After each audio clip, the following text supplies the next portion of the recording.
ಸ್ನೇಹಿತರೆ, ಮೀಡಿಯಾ ಮಾಸ್ಟರ್ಸ್ಗೆ ಸ್ವಾಗತ, ಸುಸ್ವಾಗತ. ಗೆಳೆಯರೆ, ಈಗೋ ಅಂತ ಒಂದಿರುತ್ತೆ. ಕೆಲವು ಬಾರಿ ಅದಕ್ಕಿಂತ ಕೆಟ್ಟದು ಜಗತ್ತಲ್ಲಿ ಬೇರೆ ಇನ್ನೇನು ಇರೋದಕ್ಕೆ ಸಾಧ್ಯವೇ ಇಲ್ಲ ಅಂತ ಅನಿಸೋದು ಸುಳ್ಳಲ್ಲ. ಅದು ನಮ್ಮನ್ನು ಹಾಳು ಮಾಡುತ್ತೆ, ನಮ್ಮ ಅಕ್ಕಪಕ್ಕದ ವಾತಾವರಣವನ್ನು ಕೂಡ ಹಾಳು ಮಾಡ್ತಾ ಹೋಗುತ್ತೆ. ಈಗ ಅಮೆರಿಕಾದ ನಿರ್ಗಮನ ಹಾದಿಯಲ್ಲಿನ ಅಧ್ಯಕ್ಷ ಜೋ ಬಿಡನ್ ಅದೇ ಈಗೋಗೆ ಬಲಿಯಾಗಿ ತಾವು ಮಾಡೋದಕ್ಕೆ ಸಾಧ್ಯವಾಗದ್ದನ್ನು ತಮ್ಮ ನಂತರವೂ ಯಾರೂ ಮಾಡಬಾರದು ಅನ್ನೋ ಹಠಕ್ಕೆ ಬಿದ್ದಂತೆ ಕಾಣ್ತಾ ಇದ್ದಾರೆ. ಅವರ ಒಂದು ನಿರ್ಧಾರ ಮತ್ತು ಸಲಹೆ ಯುಕ್ರೇನಿನ ಸರ್ವನಾಶಕ್ಕೆ ಮುಹೂರ್ತವನ್ನು ಫಿಕ್ಸ್ ಮಾಡಿಬಿಡುತ್ತಾ ಅನ್ನೋ ಅನುಮಾನಗಳಿಗೆ ಕಾರಣ ಆಗ್ತಾ ಇದೆ. ಮೊನ್ನಿನ ಅಮೆರಿಕಾದ ಚುನಾವಣೆಗಳಲ್ಲಿ ಟ್ರಂಪ್ ಗೆಲುವನ್ನು ಸಾಧಿಸುತ್ತಿದ್ದ ಹಾಗೆ ರಷ್ಯಾ ಮತ್ತು ಯುಕ್ರೇನ್ ನಡುವಿನ ಯುದ್ಧವನ್ನು ಮುಗಿಸುವ ಮಾತಾಡ್ತಾ ಇದ್ರೆ, ತಾವು ಅಧಿಕಾರದಿಂದ ಕೆಳಗಿಳಿಯೋ ಹೊತ್ತಿಗೆ ಯುಕ್ರೇನ್ ಮತ್ತು ರಷ್ಯಾ ನಡುವಿನ ಸಂಬಂಧಗಳು ಹಾಗೂ ವಾತಾವರಣ ಮತ್ತಿನ್ಯಾವತ್ತೂ ಸರಿ ಹೋಗದ ಸ್ಥಿತಿಗೆ ತಲುಪಿಸಿಬಿಡಬೇಕು ಅಂತ ಬಿಡನ್ ಹೊರಟಂತೆ ಕಾಣ್ತಾ ಇದೆ. ಇಂಥ ಅನುಮಾನಕ್ಕೆ ಕಾರಣ ಆಗ್ತಾ ಇರೋದು ಬಿಡನ್ ಸರ್ಕಾರದ ಒಂದು ನಿರ್ಧಾರ.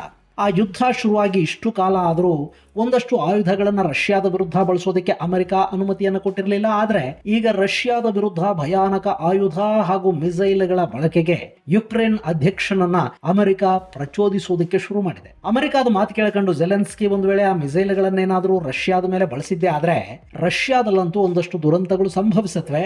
ಆದರೆ ಅದು ಅಷ್ಟಕ್ಕೆ ನಿಲ್ಲೋದಿಲ್ಲ. ಆ ದಾಳಿಗೆ ಪ್ರತೀಕಾರವಾಗಿ ರಷ್ಯಾ ಯುಕ್ರೇನಿನ ಮೇಲೆ ಮತ್ತಷ್ಟು ಭಯಾನಕ ದಾಳಿಗೆ ಮುಂದಾಗುತ್ತೆ. ಅದು ಯುಕ್ರೇನಿನ ಸರ್ವನಾಶಕ್ಕೆ ಅಥವಾ ಮತ್ತೊಂದು ಸುತ್ತಿನ ಸಂಪೂರ್ಣ ಪ್ರಮಾಣದ ಶೀತಲ ಸಮರಕ್ಕೆ ಕಾರಣವಾದರೆ ಅಚ್ಚರಿ ಪಡಬೇಕಿಲ್ಲ. ಹಾಗಾದ್ರೆ ಬಿಡನ್ ಅಧಿಕಾರದಿಂದ ಕೆಳಗಿಳಿಯೋ ಮೊದಲು ಇದೇನು ಮಾಡೋದಕ್ಕೆ ಹೋಗ್ತಾ ಇದ್ದಾರೆ, ಏನು ಮಾಡಬೇಕು ಅಂತ ಅಂದ್ಕೋತಾ ಇದ್ದಾರೆ, ಏನವರ ಉದ್ದೇಶ, ಬನ್ನಿ ನೋಡೋಣ.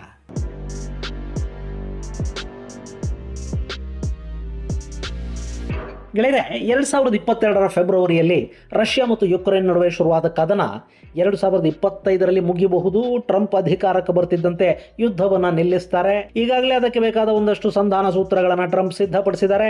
ಆ ಬಗ್ಗೆ ಚರ್ಚೆಗಳು ಕೂಡ ಈಗಾಗಲೇ ಶುರುವಾಗಿವೆ. ಟ್ರಂಪ್ ಪರವಾಗಿ ಒಂದಷ್ಟು ಜನ ರಷ್ಯಾ ಜೊತೆ ಬ್ಯಾಕ್ಡೋರ್ ಮಾತುಕತೆಗಳನ್ನು ಕೂಡ ಶುರು ಮಾಡಿದ್ದಾರೆ ಅನ್ನೋ ಮಾಹಿತಿಗಳು ಈಗಾಗಲೇ ಬಹಿರಂಗಗೊಂಡಿವೆ. ಜನವರಿ 20ನೇ ತಾರೀಕು ಟ್ರಂಪ್ ಅಮೆರಿಕಾದ ಅಧ್ಯಕ್ಷರಾಗಿ ಅಧಿಕಾರವನ್ನು ಸ್ವೀಕರಿಸಿದ ಕೂಡಲೇ ರಷ್ಯಾ ಮತ್ತು ಯುಕ್ರೇನ್ ನಡುವೆ ಸಂಪೂರ್ಣ ಕದನ ವಿರಾಮ ಬೀಳಬಹುದು ಅನ್ನೋ ಮಾತುಗಳು ಕೇಳಿ ಬರ್ತಾ ಇದ್ವು. ಅದಕ್ಕೆ ಪುಷ್ಟಿ ಕೊಡೋ ಹಾಗೆ ಯುಕ್ರೇನ್ ತಾನು ಕಳ್ಕೊಂಡಿರೋ ಸ್ಥಳಗಳನ್ನು ಮರುವಶಪಡಿಸ್ಕೋಬೇಕು ಅನ್ನೋದನ್ನು ಮರೆತು ಬಿಡಬೇಕು ಅನ್ನೋ ಮಾತುಗಳು ಅಮೆರಿಕಾದ ಕಡೆಯಿಂದ ಬಂದಿದ್ವು.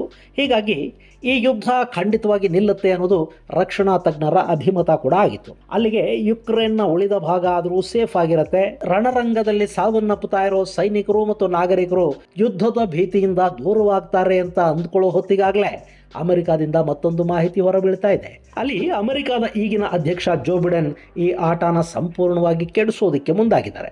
ತಾವು ಅಧಿಕಾರದಿಂದ ಕೆಳಗಿಳಿಯೋ ಹೊತ್ತಿಗೆ ಈ ಯುದ್ಧದ ತೀವ್ರತೆಯನ್ನ ಮತ್ತಷ್ಟು ಹೆಚ್ಚು ಮಾಡಿ ಅಲ್ಲಿ ಯಾವುದೇ ಕಾರಣಕ್ಕೂ ಕದನ ವಿರಾಮ ಆಗದ ಹಾಗೆ ಮಾಡಬೇಕು, ಅಥವಾ ಯುಕ್ರೇನ್ ಮೇಲೆ ರಷ್ಯಾದ ಬಾಂಬುಗಳು ಬಿದ್ದು ರಷ್ಯಾನ ಜಗತ್ತು ಇನ್ಯಾವತ್ತೂ ಕ್ಷಮಿಸದಂಥ ಒಂದು ವಾತಾವರಣವನ್ನ ಸೃಷ್ಟಿ ಮಾಡಬೇಕು ಅನ್ನೋ ನಿಟ್ಟಲ್ಲಿ ಬಿಡನ್ ಯುಕ್ರೇನ್ಗೊಂದು ಸಲಹೆಯನ್ನ ಕೊಟ್ಟಿದ್ದಾರೆ.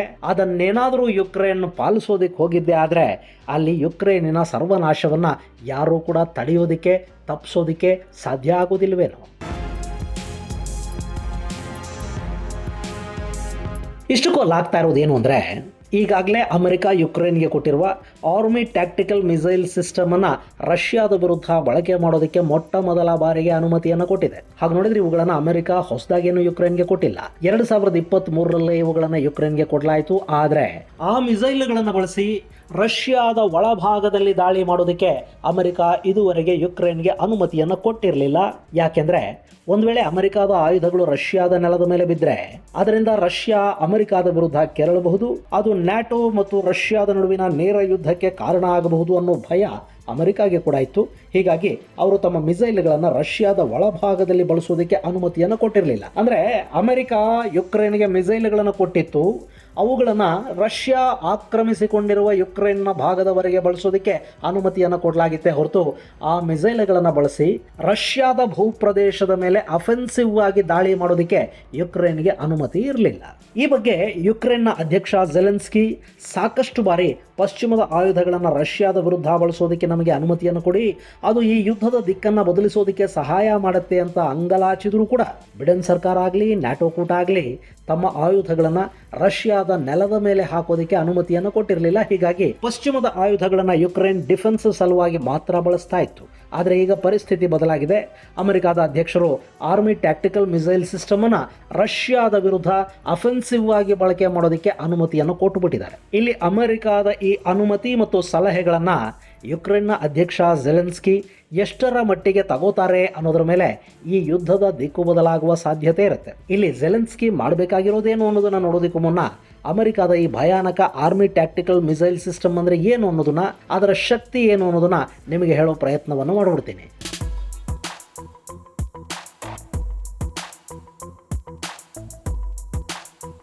ATACMS ಇದು ಅಮೆರಿಕದ ಲಾಕ್ಹೀಡ್ ಮಾರ್ಟಿನ್ ನಿರ್ಮಿತ ಸೂಪರ್ಸಾನಿಕ್ ಬ್ಯಾಲಿಸ್ಟಿಕ್ ಟ್ಯಾಕ್ಟಿಕಲ್ ಮಿಸೈಲ್ ಆಗಿದೆ. ಇದರ ರೇಂಜು 300 ಕಿಲೋಮೀಟರ್ಗಳಷ್ಟಾಗಿದ್ದು ಇದನ್ನು ಮಲ್ಟಿಪಲ್ ಲಾಂಚ್ ರಾಕೆಟ್ ಸಿಸ್ಟಮ್ ಹಾಗೂ wheeled high mobility artillery rocket ಸಿಸ್ಟಮ್ಗಳ ಮೂಲಕ ಕೂಡ ಉಡಾಯಿಸೋದಕ್ಕೆ ಸಾಧ್ಯ ಆಗುತ್ತೆ.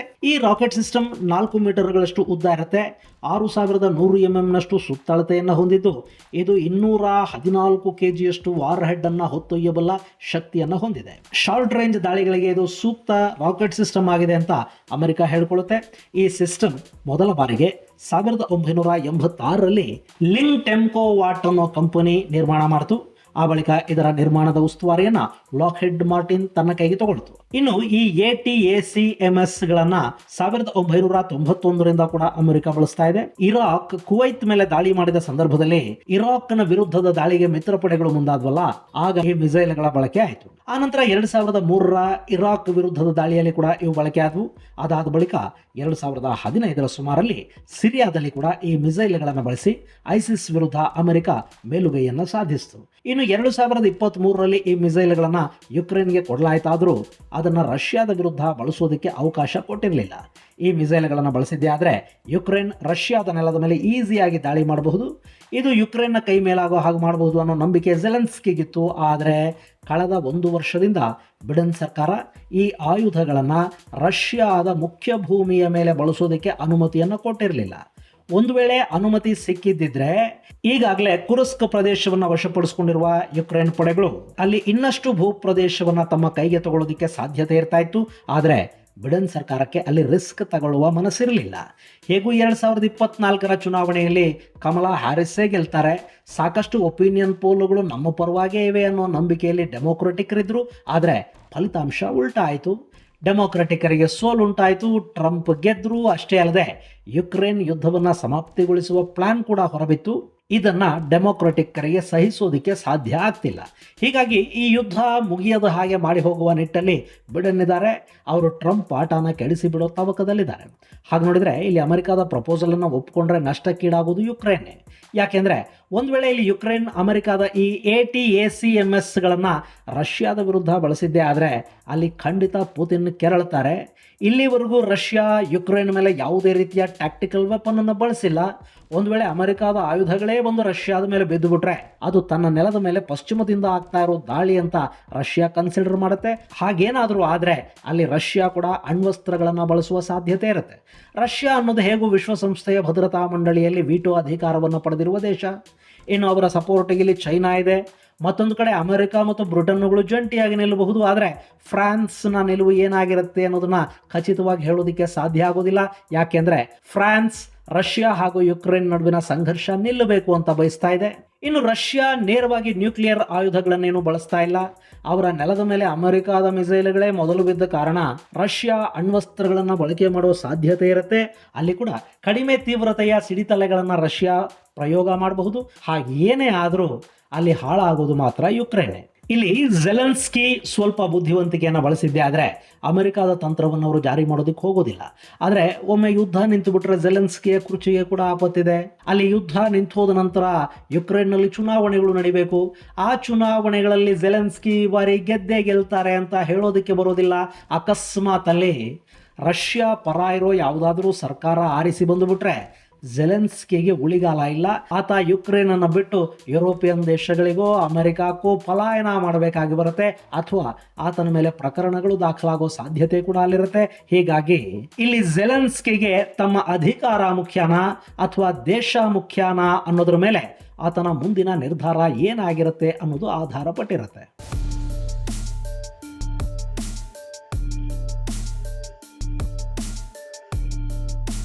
ಗೆಳೆಯರೆ, ರಷ್ಯಾ ಮೊದಲಿಂದಲೂ ಕೂಡ ಪಶ್ಚಿಮದ ಜಗತ್ತಿಗೆ ಈ ಬಗ್ಗೆ ಎಚ್ಚರಿಕೆಯನ್ನು ಕೊಡ್ತಲೇ ಬರ್ತಾ ಇದೆ. ನಿಮ್ಮ ಒಂದೇ ಒಂದು ಮಿಸೈಲು ಬಾಂಬು ನಮ್ಮ ನೆಲದ ಮೇಲೆ ಬಿದ್ದರೂ ನಾವು ಸುಮ್ಮನಿರುವುದಿಲ್ಲ. ನಮ್ಮ ಅಣ್ವಸ್ತ್ರ ಶಕ್ತಿಯ ಬಗ್ಗೆ ಅನುಮಾನ ಇರೋರು ಮಾತ್ರ ಈ ರೀತಿಯ ಕೃತ್ಯಕ್ಕೆ ಕೈ ಹಾಕಿ ರಷ್ಯಾ ತನ್ನ ನೆಲವನ್ನು ರಕ್ಷಿಸಿಕೊಳ್ಳೋದಕ್ಕೆ ಎಂಥದ್ದೇ ದಾಳಿಗೂ ಸಿದ್ಧ ಇದೆ ಅನ್ನೋ ಮಾತನ್ನ ಈ ಹಿಂದಿನಿಂದ ರಷ್ಯಾದ ಮಾಜಿ ಅಧ್ಯಕ್ಷ ಮೆಡ್ವೆಡೇವ್ ಹೇಳ್ತಾ ಬರ್ತಾ ಇದ್ದಾರೆ. ಈ ಮೆಡ್ವೆಡೇವ್ ಪುತಿನ್ ಅವರ ಅತ್ಯಂತ ನಂಬಿಕಸ್ಥ ನಾಯಕರ ಪೈಕಿ ಒಬ್ರು. ಹೀಗಿರುವಾಗ ಈ ಎಲ್ಲ ಎಚ್ಚರಿಕೆಗಳ ನಡುವೆ ಕೂಡ ಅಮೆರಿಕಾದ ಆಯುಧಗಳು ರಷ್ಯಾದ ಮೇಲೆ ದಾಳಿ ಮಾಡುತ್ವಾ ಅನ್ನೋದನ್ನ ಕಾದು ನೋಡಬೇಕು. ಒಂದಂತೂ ಸತ್ಯ, ಈ ಮಿಸೈಲ್ನಿಂದ ಯುಕ್ರೇನ್ಗೆ ಲಾಭ ಆಗೋದಕ್ಕಿಂತ ಅಪಾರ ಪ್ರಮಾಣದ ನಷ್ಟ ಉಂಟಾಗುತ್ತೆ. ಇದು ಗೆಳೆಯರೆ, ರಷ್ಯಾ ವಿರುದ್ಧ ತನ್ನ ಕ್ಷಿಪಣಿಗಳನ್ನು ಬಳಸೋದಕ್ಕೆ ಅಮೆರಿಕಾದ ಅಧ್ಯಕ್ಷರು ಅಧಿಕಾರದಿಂದ ಇಳಿದು ಹೋಗುವ ಮುನ್ನ ಅನುಮತಿಯನ್ನು ಕೊಟ್ಟಿರೋದರ ಕುರಿತಾದ ಒಂದಷ್ಟು ಮಾಹಿತಿ. ಮುಂದಿನ ಸಂಚಿಕೆಯಲ್ಲಿ ಮತ್ತಷ್ಟು ವಿಶೇಷಗಳ ಜೊತೆ ಮತ್ತೆ ಭೇಟಿಯಾಗೋಣ.